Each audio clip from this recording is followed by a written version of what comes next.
I pretended to be deaf for 3 years just to see what people really thought of me, and it destroyed my entire family. It started junior year when I got a severe ear infection that left me temporarily deaf in both ears for 2 weeks. During those weeks, I learned to read lips and discovered something fascinating. People say horrific things when they think you can't hear them. My hearing came back, but I didn't tell anyone. The first thing I learned was that my best friend Sarah called me pathetic behind my back. While sitting right next to me at lunch, she told Jessica how exhausting it was pretending to care about my problems. "She's so needy," Sarah mouthed while I stared straight ahead. My parents were worse. At dinner, my mom would silently mouth things like, "She's falling behind in everything," to my dad. He'd nod and mouth back, "It's probably just a phase." But the real revelation came from my sister Emma. Emma was 2 years older and the golden child. Straight A's, varsity soccer, early admission to Stanford. I thought we were close.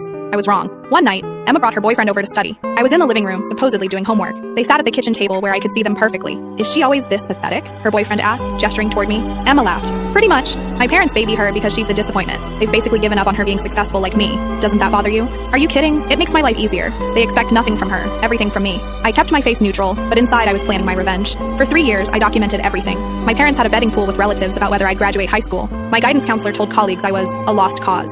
Even my grandmother told my mom she was embarrassed to introduce me to her bridge club. The breaking point came at Emma's graduation party. The whole extended family was there, celebrating her acceptance to medical school. I sat in the corner playing the part of the disabled sister. That's when I overheard my parents talking to my uncle. "We're honestly relieved," my dad said. "At least one of our kids turned out normal. We can focus our college fund entirely on Emma's medical school now." My mom nodded. "The deaf one will probably qualify for disability benefits anyway. We don't have to worry about her future anymore." They were planning to abandon me financially because they thought I was disabled. I stood up, walked to the center of the room, and clapped my hands loudly. "Can everyone hear that?" I asked clearly. The room went silent.